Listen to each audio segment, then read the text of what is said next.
ভাবুন তো, আপনাকে যদি বলা হয় এমন একটি দেশ আছে যেখানে নাগরিকদের অনেকেই ব্যক্তিগত আয়কর দেন না, সরকার বিনামূল্যে বা ভর্তুকিতে বিভিন্ন সুবিধা দেয়, আর মাথাপিছু আয়ের দিক থেকে দেশটি বিশ্বের অন্যতম শীর্ষে। আরও অবাক করা বিষয় হলো, মাত্র 50-60 বছর আগেও এই দেশ ছিল ছোট্ট একটি মরুভূমি, যেখানে মানুষের প্রধান জীবিকা ছিল মাছ ধরা আর মুক্তা সংগ্রহ।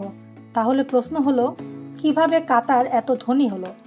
এটা কি শুধুই তেল আর গ্যাসের কারণে, নাকি এর পেছনে লুকিয়ে আছে আরো বড় কোনো অর্থনৈতিক কৌশল? চলুন আজ জানি কাতারের অবিশ্বাস্য রূপান্তরের গল্প। আজকের ঝকঝকে দোহা শহর দেখে বিশ্বাস করা কঠিন, কিন্তু বিংশ শতাব্দীর মাঝামাঝি সময় পর্যন্ত কাতার ছিল অত্যন্ত সাধারণ একটি দেশ।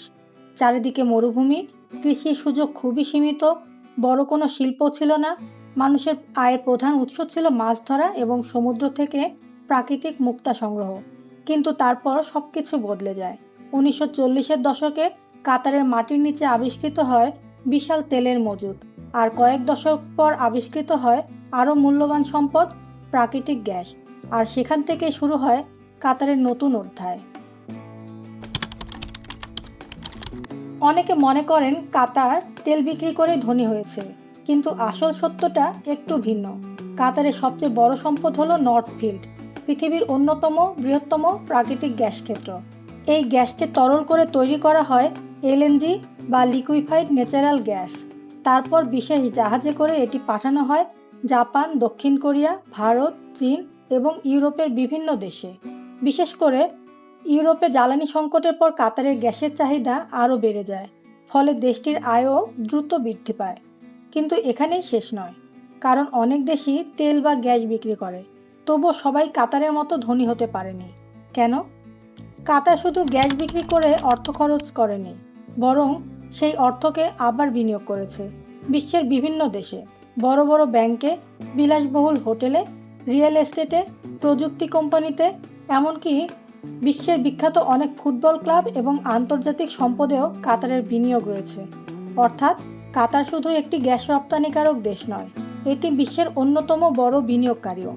এ কারণেই যদি ভবিষ্যতে গ্যাসের দাম কমেও যায়, তবুও দেশের আয়ের অন্য উৎস থাকবে। এটাই দীর্ঘমেয়াদী অর্থনৈতিক পরিকল্পনার শক্তি। আপনি হয়তো কাতার এয়ারওয়েজের নাম শুনেছেন। আজ এটি বিশ্বের অন্যতম সেরা এয়ারলাইন্স হিসেবে পরিচিত। এর মাধ্যমে কাতার শুধু অর্থই উপার্জন করেনি, নিজেদের ব্র্যান্ডকেও বিশ্বজুড়ে পরিচিত করেছে। এরপর আসে 2022 সালের ফিফা ওয়ার্ল্ড কাপ। অনেকে ভেবেছিলেন এত ছোট একটি দেশ এত বড় আয়োজন করতে পারবে না, কিন্তু কাতার বিশ্বকে চমকে দেয়। নতুন স্টেডিয়াম, মেট্রো, রাস্তা, হোটেল, বিমানবন্দর সব মিলিয়ে বিলিয়ন ডলারের অবকাঠামো তৈরি হয়, ফলে কাতারের আন্তর্জাতিক পরিচিতি আরও বেড়ে যায়। তাহলে কাতার কি শুধু ভাগ্যের জোরে ধনী হয়েছে? উত্তর হলো না। প্রাকৃতিক সম্পদ অবশ্যই গুরুত্বপূর্ণ ছিল, কিন্তু সেই সম্পদকে সঠিকভাবে ব্যবহার করা, দীর্ঘমেয়াদী পরিকল্পনা করা এবং বিশ্বজুড়ে বিনিয়োগ করার সিদ্ধান্তই কাতারকে আজকের অবস্থানে নিয়ে এসেছে।